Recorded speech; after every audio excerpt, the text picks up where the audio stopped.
എൻ്റെ വിവാഹത്തോടനുബന്ധിച്ച് ആ തിരക്ക് പിടിച്ച ദിവസങ്ങളിൽ വീട്ടിലെ കാര്യങ്ങൾ, വിശേഷിച്ചും അടുക്കള കാര്യങ്ങളും മറ്റും കൈകാര്യം ചെയ്യുവാൻ സ്പെഷ്യലിസ്റ്റായ ജോലിക്കാരിയെ ഒരാൾ കൊണ്ടുവന്ന് തന്നു. വിവാഹമെല്ലാം കഴിഞ്ഞ് അവരെ വളരെ സന്തോഷപൂർവ്വം പറഞ്ഞയക്കുകയും ചെയ്തു. അടുത്ത ആഴ്ചയിൽ ചിലർ വന്നിട്ട് പറഞ്ഞു, ഒരു ലേഡി ഇവിടെ നിന്നല്ലോ ആ ദിവസം, നല്ല മിടുക്കിയായിരുന്നു കേട്ടോ. അറിഞ്ഞു ചെയ്യുന്നതിൽ അവർ പ്രത്യേകം മിടുക്കിയായിരുന്നു.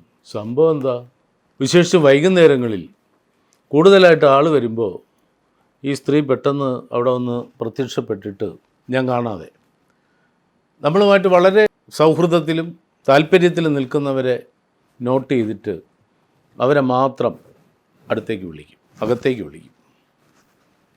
പിന്നെ പഞ്ചസാര തീർന്നു, കുറച്ച് പഞ്ചസാര കൊണ്ടുവരാമോ?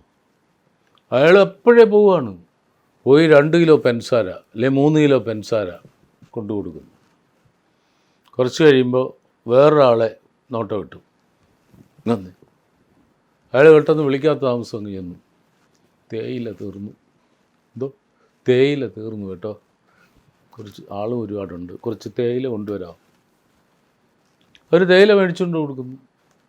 ഇങ്ങനെ പലരും ഇടയ്ക്ക് പോയി തേയിലയും പഞ്ചസാരയും കാപ്പിപ്പൊടിയും എല്ലാം വാങ്ങിക്കൊണ്ട് കൊടുക്കുന്നുണ്ടായിരുന്നു.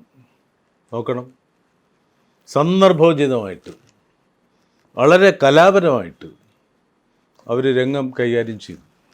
ഈ വിധത്തിലുള്ള കലാപരമായ കബളിപ്പിക്കലുകൾ എല്ലാ രംഗത്തും അല്പസ്വല്പമുണ്ട്.